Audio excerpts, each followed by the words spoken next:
কবরের ভিতরে যুবকের আযাব। আল্লাহ নবী দৃশ্য দেখার পর কিভাবে যাবেন? যুবকের জন্য নবীদের দরদ হবেই, কারণ সে তো নবীর উম্মত। ঠিক না? ঠিক না? আমার নবীর চোখে কোনো বিপদ নবী দেখবেন আর চুপচাপ চলে যাবেন, হতেই পারে না। নবীজি কারো দেখলে কষ্ট দেখলে নবীরও কষ্ট লাগতো, কারো চোখে পানি দেখলে নবী নিজেও কাঁদতেন। কবরের ভিতরে যুবকের কান্নার আওয়াজ শোনার পর, আযাব দেখার পরও নবী তো যাইতে পারেন না। নবীজি সাহাবায়ে কেরামকে নিয়ে দাঁড়ায় গেলেন। আল্লাহর নবী বলতেছেন, সাহাবীরা রে, আমি ওই যুবকের জন্য একটু আল্লাহর দরবারে সুপারিশ করব, তোমরা শুধু আমার সাথে আমিন আমিন বলবা। আমি আল্লাহর কাছে সুপারিশ করব, তোমরা শুধু আমিন আমিন বলবা। নবীজি হাত উঠায় দিয়েছেন। সাহাবীরা তো আযাব দেখেন না, নবীজি আযাব দেখতেছেন। নবীজি হাত উঠায় কই, মালিক, ও মালিক, তুমি তো আমাকে রহমতের নবী বলেছো, তুমি তো আমাকে দয়ার নবী বলেছ। আল্লাহ রহমতের নবী কবরে পার দিয়ে চলে যাবে, আর এই কবরের মধ্যে আযাব হবে, হয় না মালিক? হয় না। আল্লাহ তুমি তার আযাবটা বন্ধ করো। আল্লাহর নবী যখন কইছেন আযাব বন্ধ করো, সাহাবায়ে কেরাম সাথে সাথে বলছেন আমিন, আল্লাহ তুমি কবুল করো। কিন্তু যুবকের আযাব বন্ধ হলো না, যুবকের আযাব বন্ধ হলো না। নবীজি আবার হাত উঠায় দিয়েছেন, সাহাবায়ে কেরাম আবারও আমিন বলছেন। এইবারও যুবকের আযাব বন্ধ হলো না। আবারও রহমতের নবী হাত উঠাইছেন, দুইটা রহমতি হাত। এরপরও কিন্তু যুবকের আযাব বন্ধ হলো না। তিনবার নবী হাত উঠাইছেন। এ যুবক, একটু দিলটা নরম করে কথাগুলি একটু বোঝার চেষ্টা করো রে। কারে তুমি কষ্ট দিতেছ?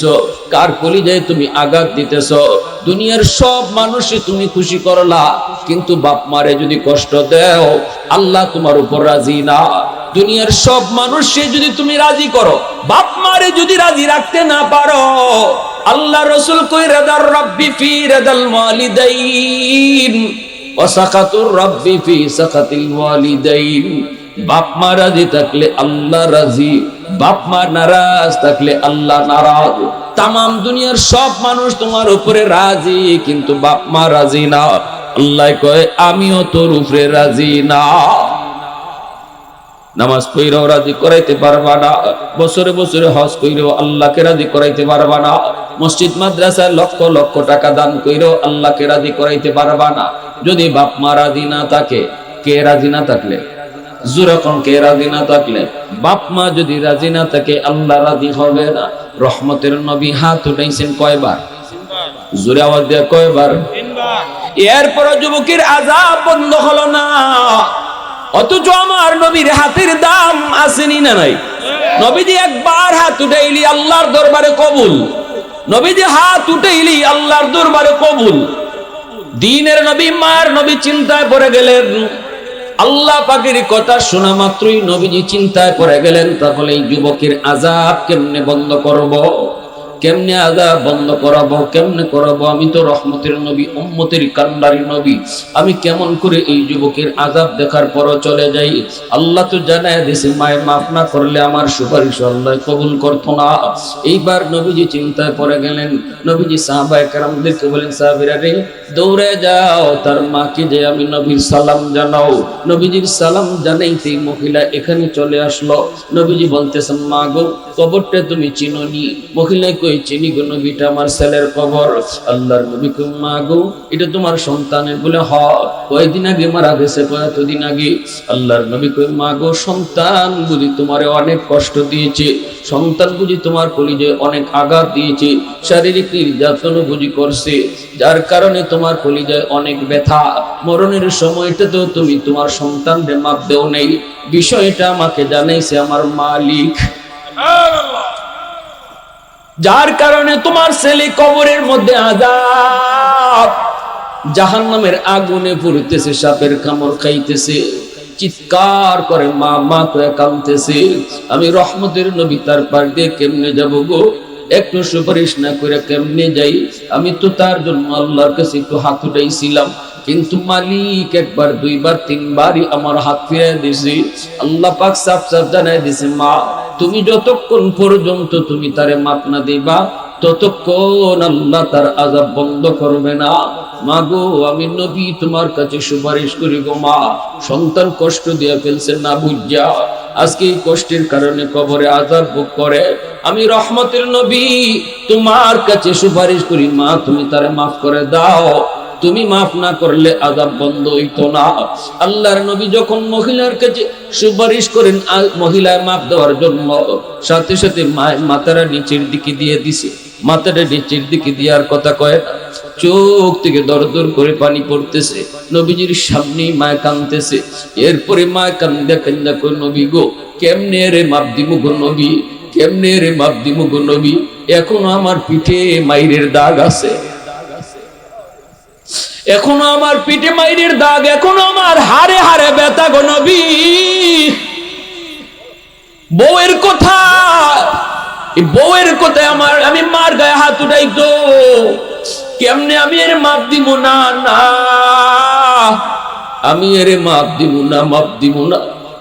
আল্লাহর নবী যখন দেখতেছেন মার দিল শক্ত হয়ে গেছে, মায়ের মাপ দিত না, নবীজির চোখ থেকে পানি ঝরতেছে, মায় কান্দে, নবীও কান্দে। এইবার নবীজি চিন্তায় পড়লেন, মালিক কেমনে কি করি গো মালিক, ও মালিক মার দিল তো অনেক শক্ত হয়ে গেছে, এই দিলের মালিক তো তুমি আল্লাহ, দিল নরম করা শুধু তোমার কাম, এটা মানুষের কাম না। আল্লাহ আমি একটা পথ তোমারে কয়া দিই, ও মালিক আমার মন বলে এই পথে আগাইলে মহিলার দিলটা নরম হইব। ও আল্লাহ, কবরের আযাবটা তুমি আমারে যেভাবে দেখাইছো, এই যুবকের আযাব তুমি আমারে যেইভাবে দেখাইছো, এইভাবে মারেও তুমি দেখা দাও। কারণ আমি নবীর মন বলে, মা যদি নিজের চোখে সন্তানের আযাব নিজের চোখে দেখে, তাহলে মার দিলটা নরম হয়ে যাবে। কারণ পৃথিবীতে যত মা সন্তানের কষ্ট, মায় কিন্তু সরাসরি দেখলে সইতে পারে না। যতই কষ্ট দেখ সন্তানে, কিন্তু সন্তান বিপদে পড়লে সবার আগে মায় টের পায়। বিদেশ বাড়িতে সন্তানের যদি কোনো বিপদ হয়, ফোন আসার আগেই মার কলিজায় কামড় দিয়ে উঠে।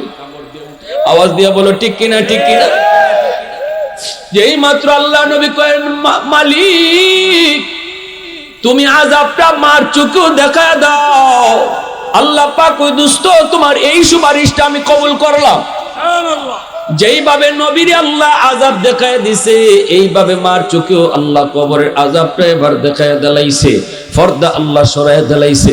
মা নিজের চোখে দেখতেছে সন্তানের আযাব, আগুনে পোড়ার দৃশ্য, সাপে কামড়ের দৃশ্য, আর চিল্লায়া চিল্লায়া মা মা কয়া কাঁদতেছে, কাঁদতেছে। কারণ কবরে তারে সাপেও কইতেছে কেন কামড়াইতেছে, মার কারণে। কেন কামড়াইতে, কেন আগুনে পুড়তেছে, মারে কষ্ট দেওয়ার কারণে। চিল্লায়া চিল্লায়া মা মা কয়া কাঁদতেছে। এমনি মা দেখা মাত্রই মা কলিজা কামড় মারছে। মা ডাক দিয়া কই, নবী গো, গো নবীজি আমি মাফ করে দিছি গো নবী, আমি মাফ করে দিছি। মা মাফ করতে দেরি হয়েছে, আযাবটা বন্ধ হতে দেরি হয় নাই। পবিত্র কোরআনুল কারীমের সূরা বাকারার মধ্যে আল্লাহ পাক বলেন, ওয়ায়াসআলুনাকা মাযা ইউনফিকুন কুল মা আনফাকতুম মিন খায়র ফালিল ওয়ালিদাইনি ওয়াল আকরাবিন। আল্লাহ পাক বলেন, বন্ধু মানুষ তোমার কাছে জানতে চায় কোন কোন জায়গায় পয়সা খরচ করবে, কোন কোন জায়গায় টাকা পয়সা ব্যয় করবে। জবাব তুমি দিও না, জবাব দিতেছি আমি আল্লাহ। জানায় দাও সবার আগে তার সম্পদ, তার টাকা, তার পয়সা ব্যয় হবে বাপ মার জন্য। বেতন পেয়েছো, বেতনের টাকা তোমার পকেটে এসেছে। এইবার আল্লাহ পাকের নির্দেশ হলো, এই টাকা পয়সা তুমি যখন খরচ করবা, সবার আগে মার জন্য খরচ করো, বাবার জন্য খরচ করো। দেখো মার কি লাগবে, দেখো বাবার কি লাগবে। মার ঔষধ নাই, মার ঔষধটা তুমি সবার আগে কিনো। বাবার ঔষধ নাই, বাবারটা আগে কিনো। আল্লাহর নির্দেশ হলো নিজেরটাও আগে নয়, সবার আগে বাপ মারটা কিনতে হবে। নির্দেশটা দিয়েছেন কে? আল্লাহ। আরেকটু জোরে বলেন কে? আল্লাহ। এ যুবক, শীতের কাপড়ের প্রয়োজন, শীতের কাপড়ের প্রয়োজন, তোমারও প্রয়োজন, স্ত্রীরও প্রয়োজন, সন্তানেরও শীতের কাপড় লাগবে, বাপ মারও শীতের কাপড় লাগবে। এইবার তুমি বাজারে গিয়া কার শীতের কাপড়টা আগে কিনবা? নিজেরটা আগে না, বোরটা আগে না, সন্তানেরটা আগে না, বাপ মারটা আগে? নির্দেশ কার? আর একটু জোরে বলেন কার? ঔষধের প্রয়োজন, তোমারও ঔষধ লাগে, বউয়েরও ঔষধ লাগে, মারও ঔষধ লাগে। এইবার একজনেরটা কিনলে আর অন্যজনের কারো ঔষধ তুমি কিনতে পারবা না, পকেটে তোমার টাকা কম। সন্তানের ঔষধ কিনলে মার ওষুধ নিতে পারবা না, তোমারটা কিনলে মারটা নিতে পারবা না, বউয়েরটা কিনলে মারটা নিতে পারবা না। যদি এমন সিচুয়েশনে তুমি পড়ো, সিদ্ধান্ত আমার আল্লাহ জানায় দিছেন, বান্দারে নিজেরটাও আগে নয়, সন্তানেরটাও আগে নয়, বউয়েরটাও আগে নয়, সবার আগে মারটা কিনতে হবে। আল্লাহ পাক রব্বুল আলামিন কই, বন্ধু মানুষ জানতে চায়, জবাব তুমি দিও না, আমি দিতেছি। আল্লাহু আকবার, জোরে কও। আল্লাহ পাক জবাব দিয়ে দিলেন, জবাব দিয়ে দিলেন। এজন্য রে যুবক, একটু মন দিয়ে শোনো। এই দুনিয়াতে বহু সন্তান বাপ মার খেদমত কইরা আল্লাহর ওলি হইছে, মারে বাবারে খুশি রাইখা আল্লাহর ওলি হইছে। এই দুনিয়াতে বহু সন্তান বাপ মার কলিজায় ব্যথা দিয়া দুনিয়াতে নগদ শাস্তি পাইছে। আসেনি না নাই? আরো যেরকম আসেনি না নাই? একমাত্র কবিরা গুনাহ, যেই গুনাহটা নবী বলেছেন, যেই গুনাহটার শাস্তি আল্লাহ দুনিয়াতে নগদ দেয়, মরণের আগে আগে আল্লাহ নগদ দিয়া দেয়। উকুকুল ওয়ালিদাইন ফাইন্নাহু ইউআজ্জালু লিসাহিবিহি ক্বাবলাল মামাত। নবীজি বলেন, বাপ মার সাথে বেয়াদবি, বাপ মার সাথে চোখ রাঙায়া কথা কওয়া, মার কলিজায় আঘাত দিয়া কথা কওয়া, মারে আলগা করে দেওয়া, বাবার কাছ থেকে আলগা হয়ে যাওয়া, আল্লাহর নবী কয় এই শাস্তিটা আল্লাহ পাক মরণের আগে আগে সন্তানদের নগদ দিব। এটা দুনিয়াতে সে নগদ দেখতে পাইব, নগদ। কারণ এই শাস্তিটা, এই গুনাহটা আল্লাহ বরদাস্ত করতে পারে না। আল্লাহ পাক রব্বুল আলামিন পবিত্র কোরআনুল কারীমে বাপ মার চেয়ারটা যেন আল্লাহ তার নিজের চেয়ারের পাশেই রাখছেন। আল্লাহু আকবার, জোরে কও। যেন আল্লাহ বাপ মার চেয়ারটা তার নিজের চেয়ারের পাশেই বসায় রাখছেন। একজন মিনিস্টারের পাশে যদি কেউ বসা থাকে, তারে যদি আমরা নাও চিনি, মন্ত্রী মিনিস্টারের পাশে যদি কেউ বসা থাকে, তারে না চিনলেও এতটুকু বুঝতে কারো কোনো সমস্যা হয় না, লোকটা অবশ্যই কোনো ভিআইপি পারসন, ভিভিআইপি পারসন, অত্যন্ত দামি একজন মানুষ, নাইলে মন্ত্রীর পাশের চেয়ারে তারে বসতে দেওয়া হতো না। ঠিক তেমনি ভাবে আল্লাহ পাক তার নিজের পাশের চেয়ারেই বাপ মারে বসায় রাখছে। আওয়াজ দিয়ে সুবহানাল্লাহ। প্রশংসা করব কার? একটু জোরে, মালিকের নাম কার? ওয়াহদাত কি হিফাজত নিহি বেকুওতে বাজু, ওয়াহদাত কি হিফাজত নিহি বেকুওতে বাজু, आती नहीं कुछ कमी हक ले खुदा दा, आती नहीं कुछ कमी हक ले खुदा दा। ऐ बर्द खुदा तुझको कुव्वत नहीं हासिल, जा बैठ किसी गार में अल्लाह को कर याद, जा बैठ किसी गार में अल्लाह को कर याद। ये सच है कि बातिल की तरफदार नहीं हम, गद्दार न समझो हमें गद्दार नहीं हम। फूलों की तरह नरम मिजाज अपना है नजर, हम तेरी लिही नेज़ा व तलवार नहीं हम, हम तेरी नहीं नेज़ा व तलवार नहीं हम। মুসলমানের আওয়াজে বলি আল্লাহু আকবার, আরো জোরে বলি আল্লাহু আকবার। ভাইরা বন্ধুরা, এবার একটু মনোযোগ দিয়ে কথাটা শুনেন। আমি বাস্তব কিছু ঘটনা আপনাদেরকে শোনাবো। যারা দুনিয়াতে বাপ মার সেবা কইরা, বাপ মারে খুশি রাইখা এই জমিনেই ফলাফল পাইছেন, পুরস্কার পাইছেন, এই জমিনের ভিতরে যেই সন্তান মারে বাবারে কষ্ট দিছে, নগদ শাস্তি কি পাইছে, এটা আমি বাস্তব ঘটনা শোনাবো। মনোযোগ কার কার আছে একটু হাত উঠে আল্লাহরে দেখান। আল্লাহ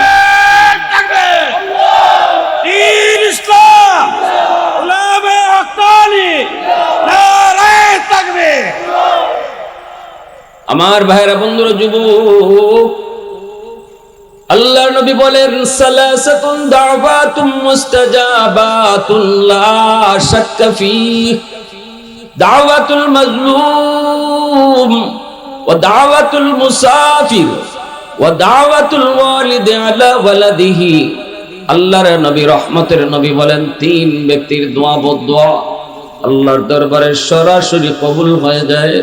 বদ্ধ দিলেও তারা কবুল হয়, দোয়া দিলেও তারা তাদের দোয়া কবুল হয়। এই তিন ব্যক্তি বদ্ধ দিলে বদ্ধ কবুল, এই তিন ব্যক্তি দোয়া দিলে দোয়াও কবুল। একজন হলো মজলুম, সমাজের ভিতরে যেই মানুষগুলি বড় দুর্বল, সমাজের ভিতরে যেই মানুষগুলো অসহায়, সমাজের মধ্যে যেই মানুষগুলি গরিব, এই দুর্বল অসহায় গরিব মানুষের উপরে যদি কেউ জুলুম করে, শক্তির কারণে ক্ষমতার কারণে পয়সার জোরে যদি কেউ জুলুম করে, এই দুর্বল মানুষের আহাদারি আল্লাহর দরবারে নগদ কবুল হয়ে যায়। নগদ নগদ। ইত্তাকি দাওয়াতাল মাজলুম ফাইন্নাহু লাইসা বাইনাহা ওয়া বাইনাল্লাহি হিজাব।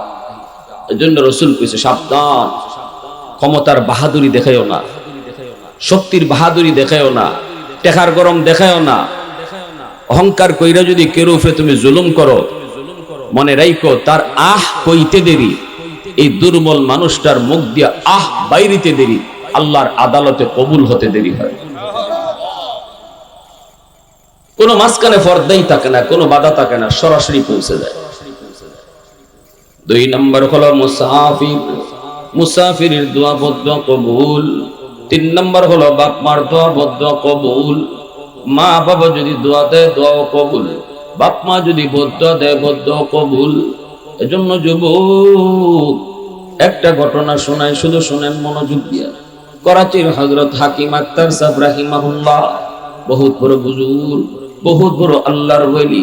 করাচির মসজিদে তিনি নামাজ আদায় করতেছেন, এই অবস্থায় তিনি দেখলেন একজন যুবক বড় সুন্দর করে নামাজ আদায় করলো।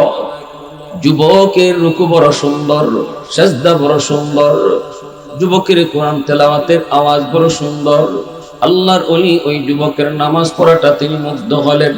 কিন্তু তাকায় দেখেন যুবকের ডান হাত কাপড় দিয়ে পেঁচানো, ডান হাতটা কাপড় দিয়ে পেঁচানো।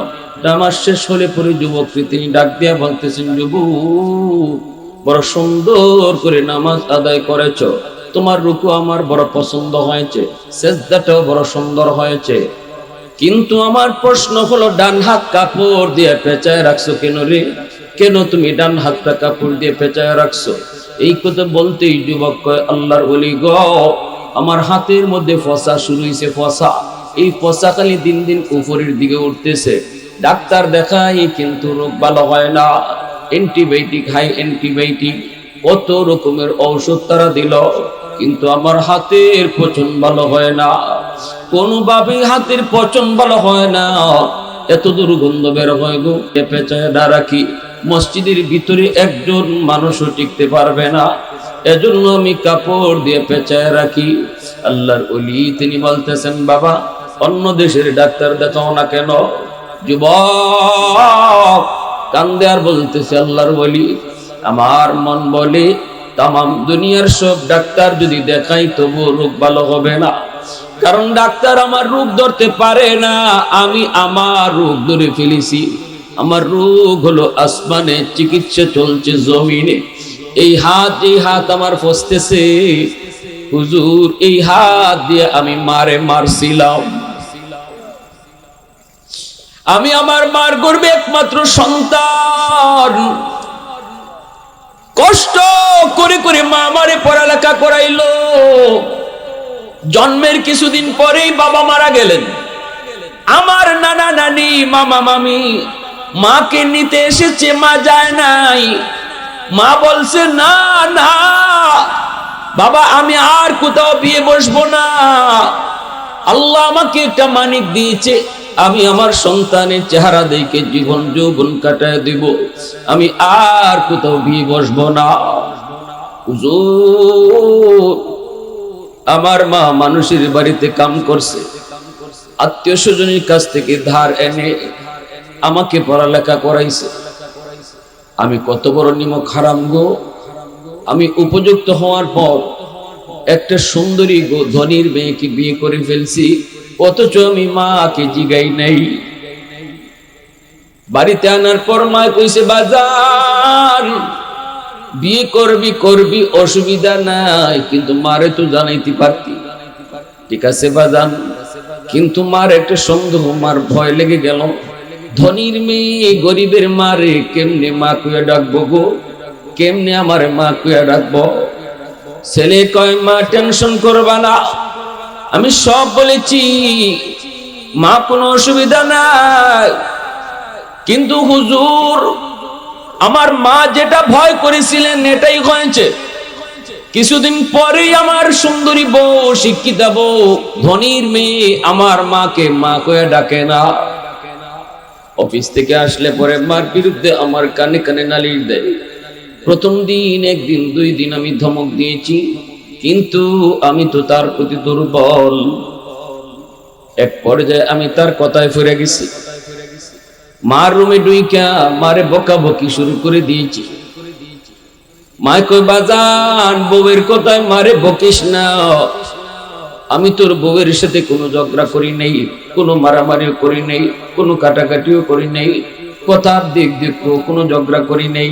কত কোথায় মা কইতো, হুজুর একদিন আমি অফিস থেকে এসেছি, আমার মাথাটা বড় গরম। এই গরম অবস্থায় আমার বউ আমার মাথাটা আরো গরম করে দিছে। এই পর্যায়ে গরম মাথা নিয়ে আমি মার রুমে যেয়ে ঢুকছি। ঢুইকা মারে বকাবকি কইরা, তোমার বিরুদ্ধে প্রতিদিন খালি বিচার বিচার, এই বইলেই আমি হাত দিয়ে মারে মাইর শুরু করছি। যেই মাত্র মার গায়ে হাত উঠাইলাম, এমনি মা চিৎকার দিয়া কয় বাজান, আজকে তুই মার গায়ে হাত উঠাই দিলি। এই হাতটা মা চুমায়া চুমায়া বড় করছি, এই হাতের মধ্যে শুধু মার চুমা লেগে আছে বাজান। এই দুনিয়াতে আমার কেউ নাই, কেউ নাই। আমার মা বাবা আত্মীয় স্বজন সব ছাড়ছি, শুধু তোর মুখের দিকে তাকাইয়া আজকে তুই বউয়ের কোথায় বুঝি মার গায়ে হাত উঠে দিলি। ঠিক আছে, এতটুকু যদি করতে পারছো, আল্লাহ যেন তোর এই হাত ফসায় দেয়। সাথে সাথে হুজুর আমি টের পাইছি আমার পায়ের জমিনটা কাইপে উঠছে, পায়ের জমিনটার সাথে সাথে টের পাইছি কাইপে উঠছে।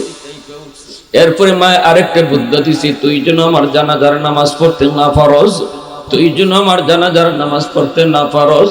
হুজুর দুটা বুদ্ধি আমি টের পাইছি, তখনই টের পাইছি কবুল হয়ে গেছে। বেশ কিছুদিন পর অফিস থেকে খবর পাইলাম মা মারা গেল। জানাজা পড়ার জন্য আমি আপ্রাণ চেষ্টা করে গ্রামে আসতে চাইলাম, কিন্তু রাস্তাঘাটে এত সমস্যা হয়েছে, পৌঁছতে পৌঁছতে অনেক দেরি হয়ে গেল। অন্য কোনো দিন এত দেরি হয় না, এত ঝামেলা হয় না, এত সমস্যা হয় না।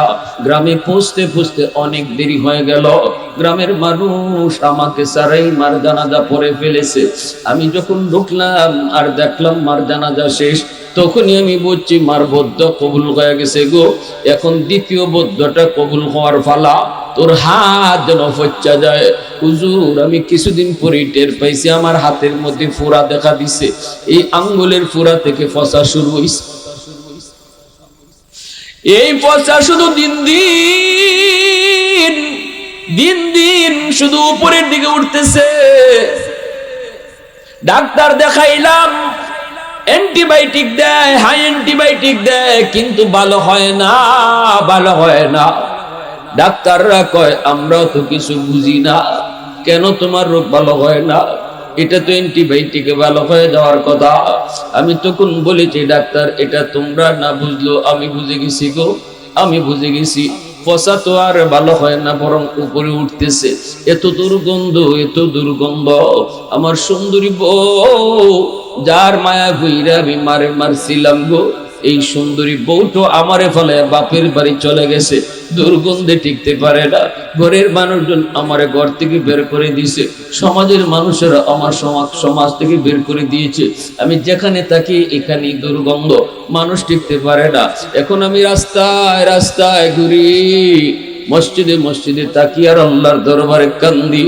এই দুনিয়াতে আমার কেউ নাই। আমি আমার মার গায়ে হাত উঠানোর কারণে আল্লাহ দুনিয়াতে নগদ শাস্তির মধ্যে ফালায় দিছে। নাউজুবিল্লাহ, জোরে কও। হুজুর আমার বাঁচার কোনো উপায় আসেনি, বাঁচার কোনো উপায় আসেনি। করাচির হযরত হাকিম আক্তার সাহেব রাহিমাহুল্লাহ বয়ানের মধ্যে বলেছেন, কিতাবের মধ্যে ঘটনা লিখেছেন, আল্লাহর ওলি কই যুবক, আল্লাহর কাছে কান্দো। শোনো রে, আল্লাহর কাছে যতই তুমি কান্দো, যদি বাপ মার দিল তোমার উপরে খুশি না হয়, বিশেষ করে মার যে মারে কষ্ট দিছো, এই মা যদি তোমার উপরে খুশি না হয়, মা যদি হাসরের ময়দানে মাফ না করে, তাহলে বাঁচবার কোনো উপায় নেই। আল্লাহ কিন্তু তোমারে মাফ দিবে না, আল্লাহ মাফ দিবে না। হাসরের ময়দানে মারে তুমি বাঁচানোর ব্যবস্থা করো। কেমনে করবা? তিনি বলেন, আবু দাউদ শরীফে একটা হাদিস, আল্লাহর নবী তিনি হাদিসটা বলে গেছেন, মান যারা কবর আবাওয়াইহি ফি কুল্লি জুমাতিন গফিরা লাহু কুতিবা বাররান। জুম্মার দিন যদি সন্তান বাপ মার কবর জিয়ারত করে, এই জিয়ারতের উসিলায় আল্লাহ বাপ মারে মাফ করে, সন্তানরাও আল্লাহ মাফ করে দেয়। সুবহানাল্লাহ। আওয়াজ দিয়ে কও না সুবহানাল্লাহ, আরো আওয়াজ দিয়ে সুবহানাল্লাহ। এ যুবক, বলো না জুম্মার দিন কবর জিয়ারত কঠিন কাজ না সহজ কাজ? আরো জোরে, কঠিন না সহজ? জুম্মার দিনে কবর জিয়ারত যদি তুমি করো, এই জিয়ারতের উসিলায় যদি আল্লাহ পাক তোমারও মাফ করে, তোমার বাপ মারও মাফ করে, বাপ মা যদি মাফ করে দেয়, আল্লাহ যদি মাফ করে দেয়, সন্তানের দোয়ার উসিলায় যদি বাপ মার আল্লাহ মাফ করে দেয়, কিয়ামতের ময়দানে আল্লাহ এটাই কইব, মারে ও মা, তোমার সন্তানের বিরুদ্ধে তুমি মামলা দিছো, কিন্তু তুমি যে জান্নাতি হইছো জানোনি? এই সন্তানের দোয়ার উসিলায় সন্তান জুম্মার দিন তোমার কবরের পাশে গিয়া কাঁদছে, কবরের পাশে গিয়া কোরআন তেলাওয়াত করছে, এই খাতিরে আমি আল্লাহ তোমারে মাফ করে দিছি। এবার তুমি কও, তোমার সন্তানের মামলা তুমি তুলবাইনি? তখনই মা খুশি হয়, কইব, মালিক আমার সন্তানকে মাফ করে দিছি। আওয়াজ দিয়ে সুবহানাল্লাহ। আর নতুবা মাপের কোনো উপায় নাই, উপায় নাই। এই পৃথিবীতে আব্দুল কাদের জিলানী একজন দুইজন না, হাজারো আব্দুল কাদের জিলানী যদি ঘরে ঢুকাও, তোমার ঘরে যদি দাওয়াত খাওয়াও, তাদের নিয়ে যদি তুমি দোয়া করাও, তবু আল্লাহর দরবারে তোমার দোয়া কবুল হবে না। যদি মার কলিজায় ব্যথা থাকে, বাবার কলিজায় ব্যথা থাকে, কারণ মায়ের নবী, দয়ার নবী, মদিনার কবর জান্নাতুল বাকির পার দিয়ে নবী সাহাবায়ে কেরামদেরকে নিয়ে যাইতেছেন। এই অবস্থায় আল্লাহর নবী মদিনার কবর, ওই কবরের ভিতরে দেখতেছেন একটা যুবক, নগদ কবর হইছে যুবকটার। এই যুবকটা কবরের ভিতরে আযাব ভোগ করতেছে, আগুনে পড়তেছে, সাপের কামড় খায়, আর মা মা কয়ে চিৎকার করে কান্না করে। আল্লাহ পাক অন্তর চোখে নবীর দেখায় দিছেন। কবরের আযাব আল্লাহ মানুষে দেখায় না রে যুবক, আল্লাহ পাক মানুষের চোখের আড়াল করে রাখছে। কেন আল্লাহ কবরের আযাব মানুষের চোখের আড়াল করলো? যদি কবরের আযাব আল্লাহ আড়াল না করত, দুনিয়ার মানুষ যদি কবরের আযাব দেখি ফেলাইতো, তাহলে রাতের বেলা কবরের পাশ দিয়ে তুমি যাও, এটা তো দূরের কথা, দিনের বেলাও কেউ কবরের পাশ দিয়ে যাওয়ার সাহস করত না। যত দূর পর্যন্ত কবর দেখা যায়, এত দূরের ভিতরে কেউ বাড়িঘর বানাইতো না। কবরের আযাব যদি মানুষ দেখতো, আর ওই মুর্দার চিৎকার কান্নার আওয়াজ যদি শুনতো, ফেরেশতার মাইরের আওয়াজ যদি শুনতো, কবর যত দূর পর্যন্ত দেখা যায়, এর ভিতরে কেউ বাড়িঘর পর্যন্ত বানাইতো না ডরাইয়া। কবরের আযাব যদি আল্লাহ মানুষে দেখাইতো, সন্তান মার লাশ নিয়ে কবরে যাইতো না, সন্তান বাবার লাশ নিয়ে কবরে যাইতো না, ব্যবসা বাণিজ্য করতে পারতো না। মার কবরের মধ্যে আযাব হইতেছে, ছেলে ব্যবসা করে কেমনে? বাবার কবরের মধ্যে আযাব হইতেছে, নিজের চোখে দেখে। এই সন্তানের ভিতরে বাদ যাইব কেমনে, ঘুম হইব কেমনে? এজন্য আল্লাহ পাক দুনিয়ার নিজাম ঠিক রাখার জন্য তোমার আমার চোখের আড়াল করে রাখছে আল্লাহ কবরের আযাবটা, যেন দুনিয়ার নিজাম ঠিক থাকে রে যুবক। কিন্তু আল্লাহ পাক মাঝে মাঝে আল্লাহ পাক দেখায়, দুই একটা নজির মাঝে মাঝে আল্লাহ দেখায়। দেখবেন কবরের উপর থেকে গরু ছাগল দৌড় মারে, মাঝে মাঝে দৌড় দেয় না, হাইওয়ান মাঝে মাঝে টের ফাইলায়।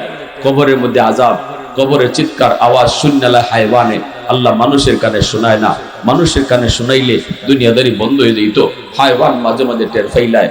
এমনি ভাবে আল্লাহ রাসূল সাল্লাল্লাহু আলাইহি ওয়াসাল্লামকে আল্লাহ দেখাই দিয়েছেন কবরের আযাবটা, আল্লাহ নবী সরাসরি দেখে লাইছেন।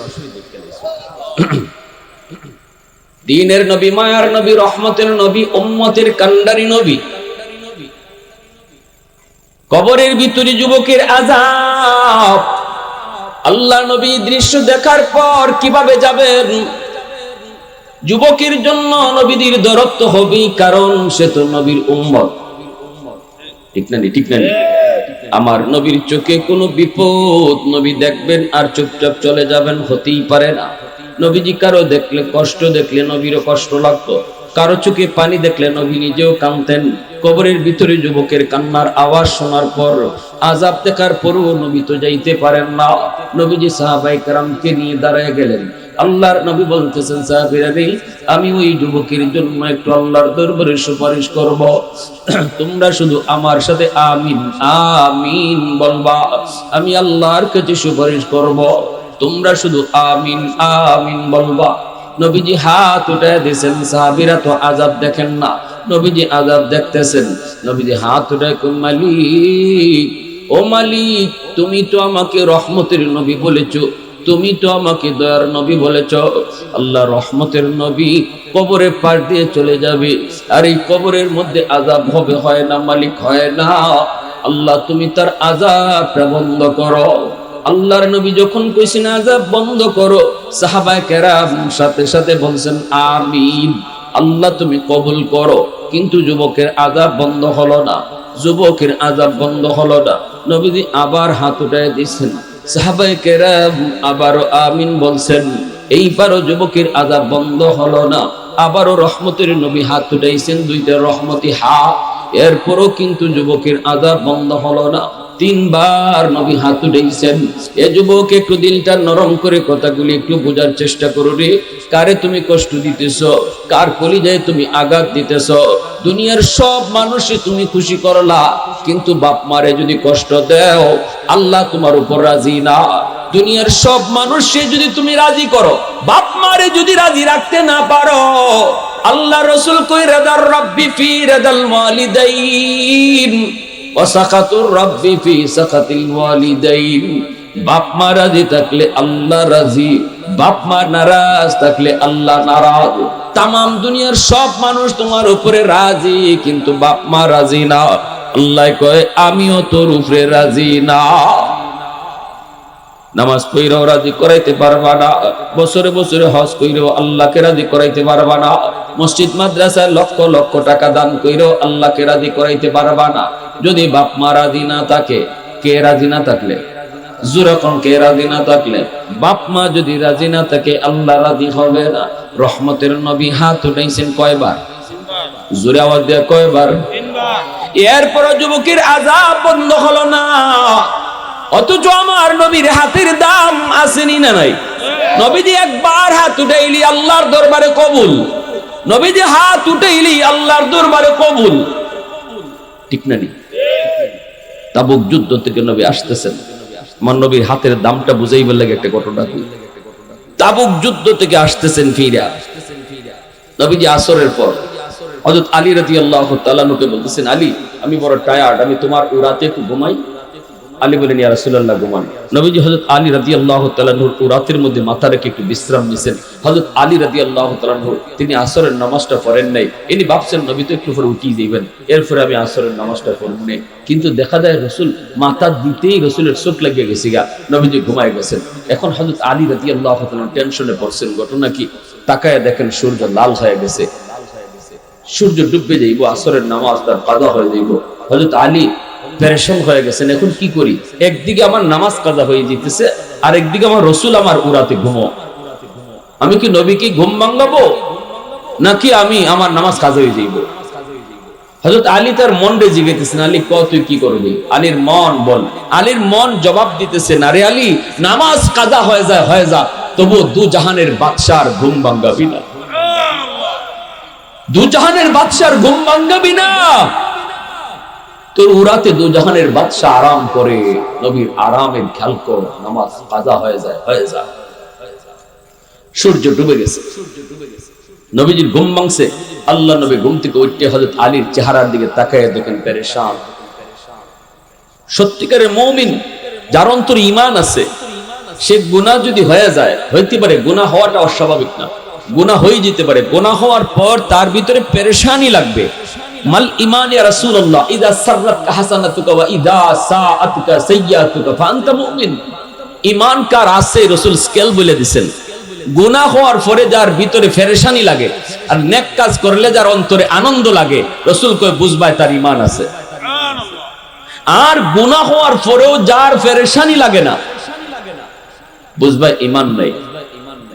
এবার এখন আমরা প্রত্যেকেই যার যার ঈমান মাপতে পারবো আমার অন্তরে ঈমান আছে না নাই।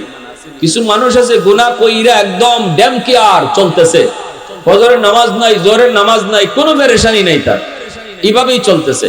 কিন্তু এই যে মানুষটা গুনাহ হওয়ার পরেও কোনো চিন্তা নাই, নো চিন্তা, আর ওপেন ঘুরতেছে, পেরেশানি নাই, আল্লাহ রাসূল কয় এটাই আলামত তার ঈমান নাই, ঈমান নাই, ঈমান নাই।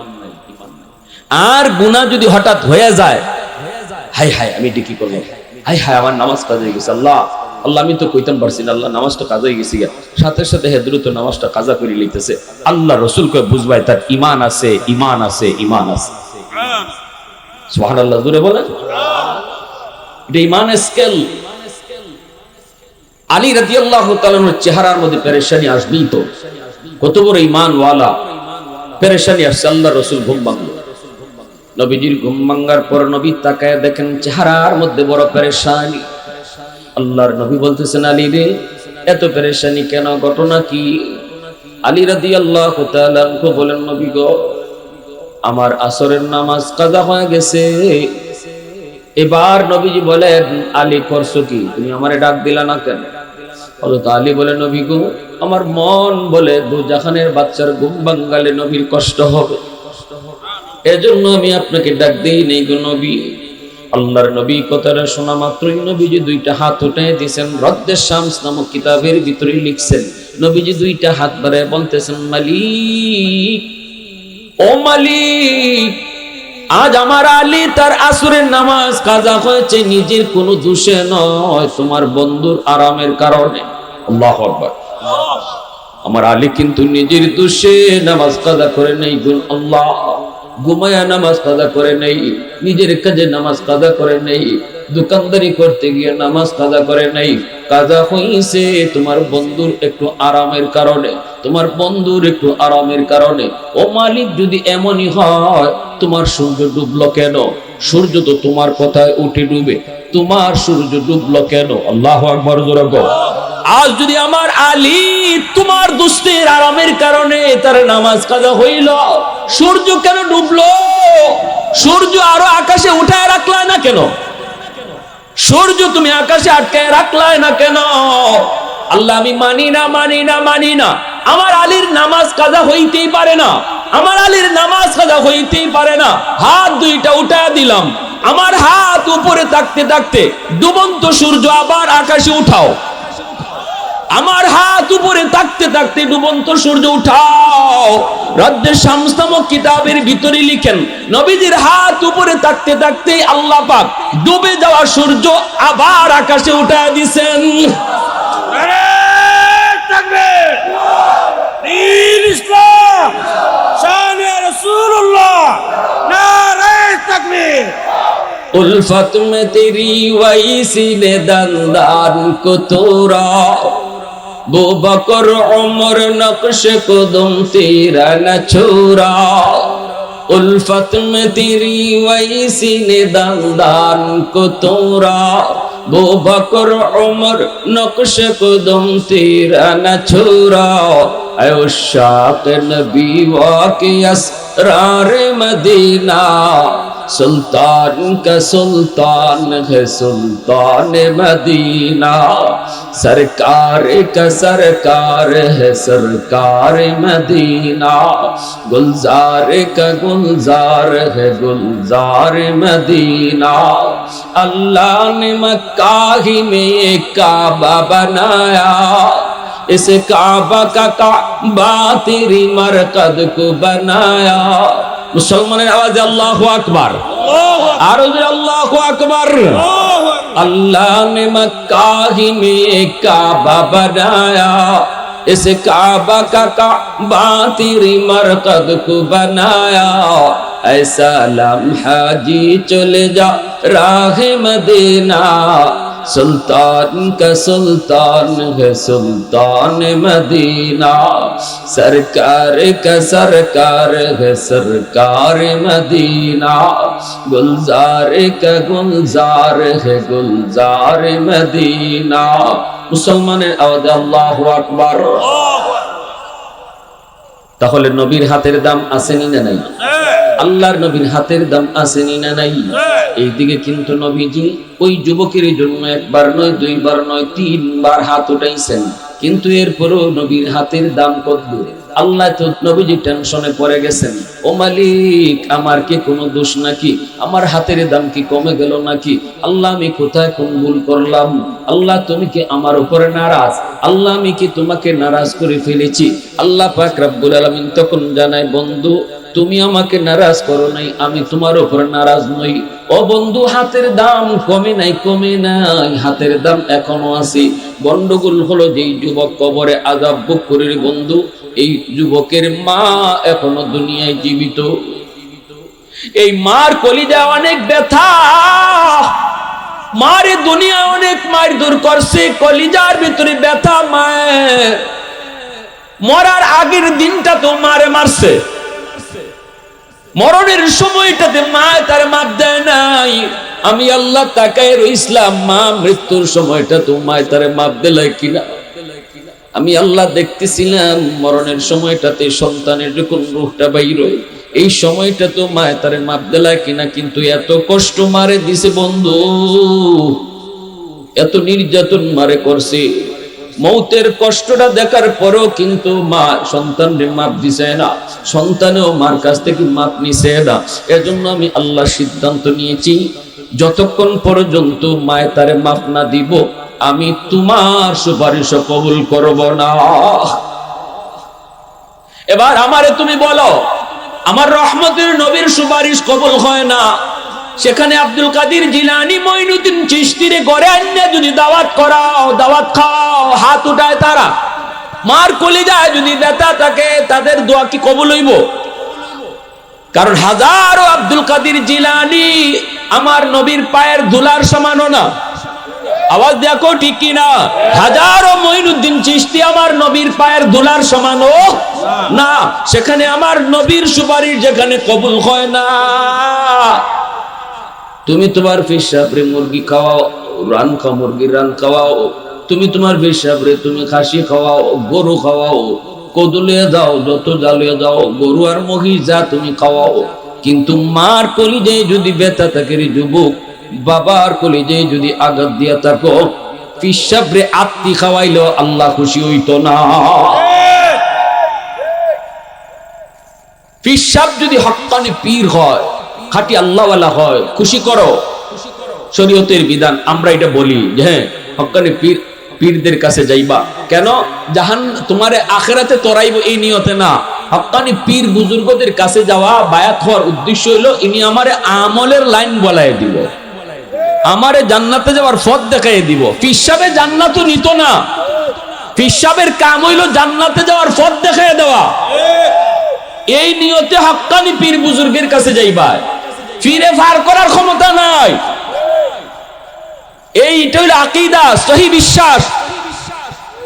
যদি হক্কানি পীর বুজুর্গ হয় তাদের কাছে যাইবা, তাদেরকে খুশি করবা, তাদের দোয়া নিবা, অসুবিধা নাই।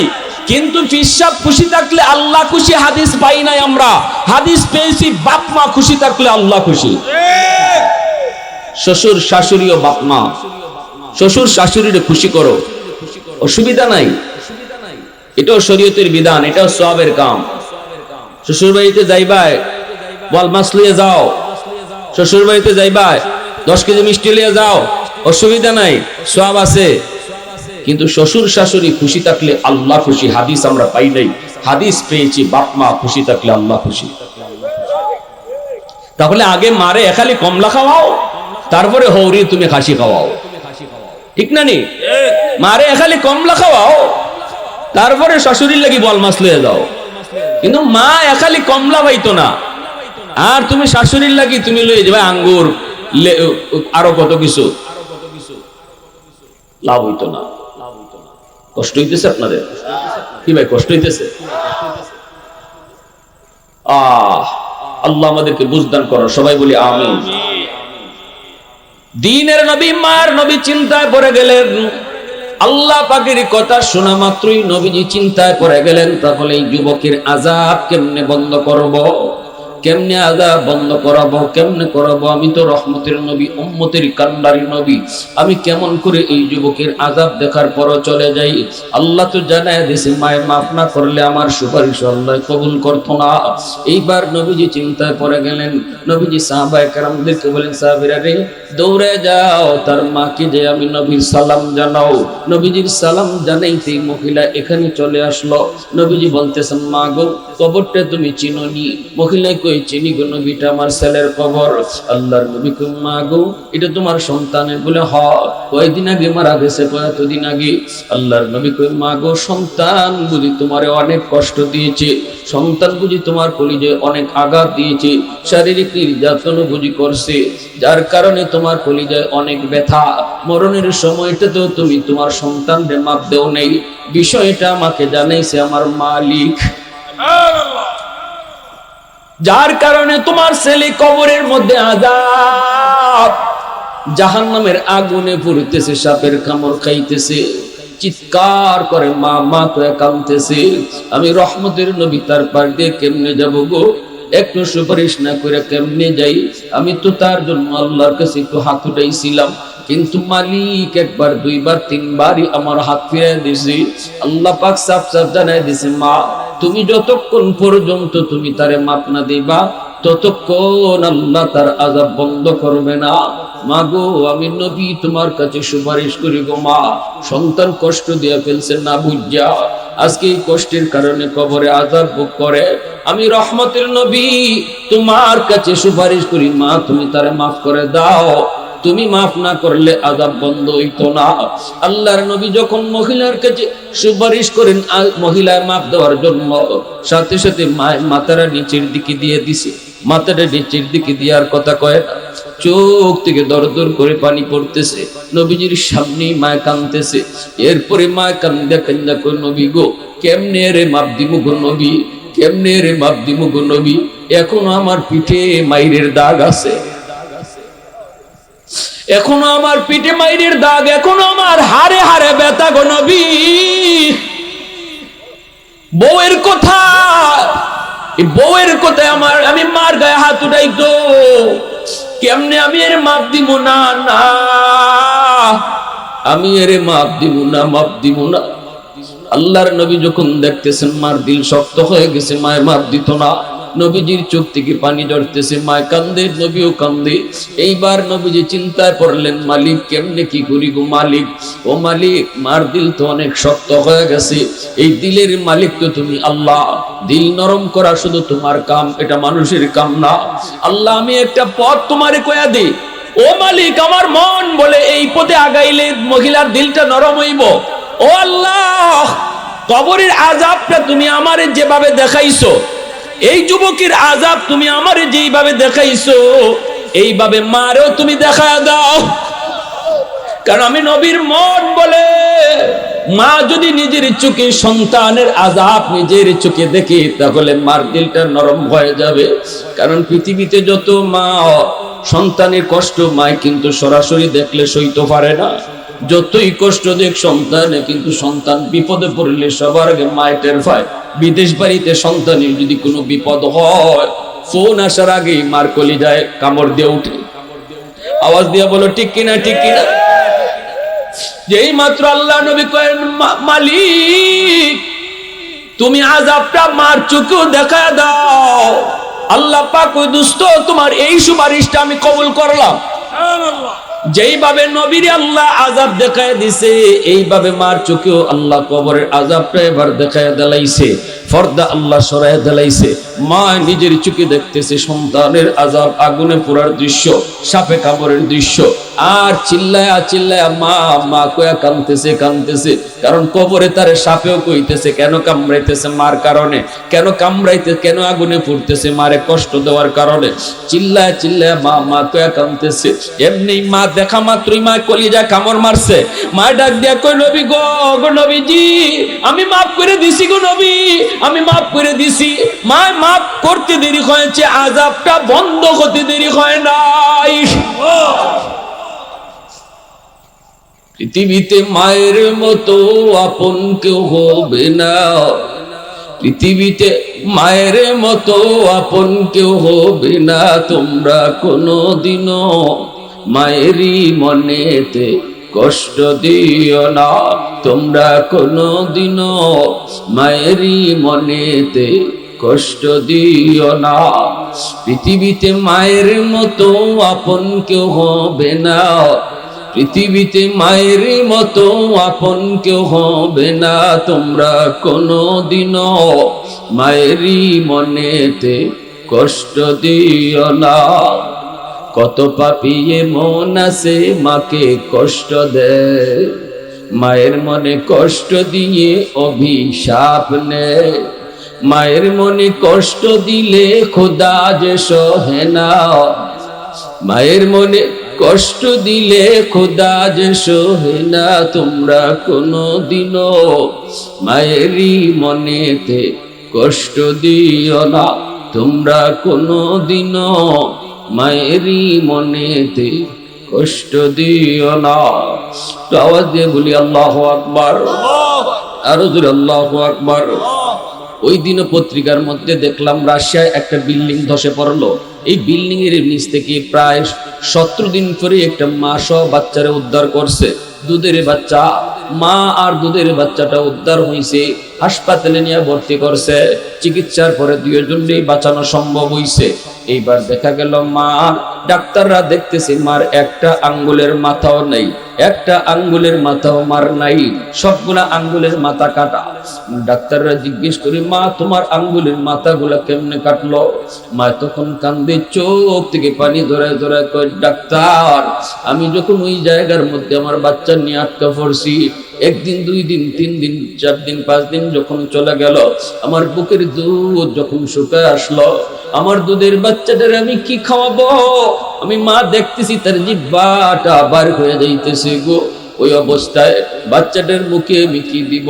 তখন নিজের আঙ্গুলের মাথাটা দাঁত দিয়ে কামড় দিয়া কাটতে লাইছি, আঙ্গুলের মাথাটা ফালাইয়া দিছি, রক্ত বাইরিছি। এই রক্তটা আমার সন্তানের মুখে আমি চুষাইছি। নিজের হাতের 10টা আঙ্গুলের মাথা মা কামড় দিয়া কাইটা বালাইছে, রক্ত খাওয়া খাওয়া বাচ্চারা বাঁচাইছে রে যুবক। কোন মার কলিজে তুমি ব্যথা দিতেছ? ঘুমন্ত করে কত মাস পাহারা দিছে সারা রাত, কত মা আল্লাহর কাছে দোয়া করছে, মালিক আমার হায়াতটা আমার সন্তানকে দিয়ে দিলাম, তবু আমার সন্তানের হায়াত তুমি বাড়ায় দাও। কত বাবা এই দোয়া করছে, মালিক কান্দের মধ্যে অসুস্থ সন্তানটারে নিয়ে বাবা দৌড়াইছে শহরের দিকে। রাতের বেলা রিক্সা নাই, কিছু নাই, কিন্তু বাবা কান্দে লইয়া দৌড়াইতেছে ডাক্তারের কাছে। তখন বাবা কান্দের কই, মালিক আমার হায়াতটা আমার সন্তানকে দিয়ে দিলাম, আল্লাহ তুমি আমার সন্তানের হায়াতটা বাড়ায় দিও। এই বাপ মার কলিজায় ব্যথা দিয়া এই দুনিয়াতে সফলতা ইম্পসিবল হয় না, হয় না, হয় না। হাকিমুল উম্মত মুজাদ্দিদ মিল্লাত মাওলানা আশরাফ আলী থানভী রাহমাতুল্লাহি আলাইহি বলেছেন, এই জমিনে এই দুনিয়ায় যে সন্তান বাপ মার কলিজায় ব্যথা দিব, 1 নাম্বার দুনিয়াতে নগদ শাস্তি, আল্লাহ পাক তার হায়াতের বরকত কাইরা নিব। দুনিয়ার ভিতরে সে হায়াতের বরকত পাইতো না। বিপদ আওয়ার কথা না, কিন্তু বিপদ তার উপরে পড়ব। টাটা তার উপরে পড়ার কথা না, টাটা তার উপরে পড়ব। অ্যাক্সিডেন্টে ফাও ভাঙ্গার কথা না, ফাও তারই ভাঙবো। যদি বাপ মার কলিজায় ব্যথা থাকে, বাপ মা যদি তার বদ্ধ দেয়, 2 নম্বর শাস্তি হলো আল্লাহ পাক রিজিকের বরকত কাইরা নিব। ব্যবসা করব, দুনিয়াদারি করব, কিন্তু ধরতে কিছুই পাইতো না, ধরতে কিছুই পাইতো না। দেখবো সব কিছু আছে, কিন্তু ধরতে কিছুই পাইতো না। 3 নম্বর থানভী রাহমাতুল্লাহি আলাইহি বলেন, 3 নম্বর হলো তার সন্তানরাও আল্লাহ পাক এরকম ভাবে বেয়াদব বানাইবো। আজকে আজকে যেইভাবে তার মারে তার বাবারে সে কষ্ট দেয়, 3 নাম্বার শাস্তি হলো তার সন্তানও তার এই রকম দুনিয়াতে জ্বালাইবো। 4 নাম্বার শাস্তি হলো দুনিয়াতে আল্লাহ পাক তার বেইজ্জত করবো, বেইজ্জত, খালি বেইজ্জত হইব, বেইজ্জত হইব। আর যদি বাপ মার দোয়া নিয়ে চলে, তাকে আল্লাহ পাক দুনিয়াতে ইজ্জতের চেয়ারে আল্লাহ বসাইব।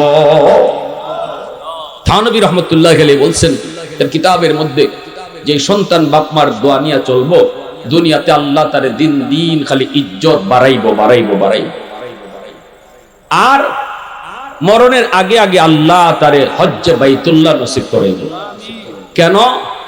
এটার ব্যাখ্যায় তিনি লিখছেন, কারণ এই সন্তান মা আর বাবার চেহারার দিকে দুনিয়াতে কতবার চাইছে মায়ার নজরে, কারণ সে তো বাপ মার সাথে ভালো সম্পর্ক রেখে চলছে।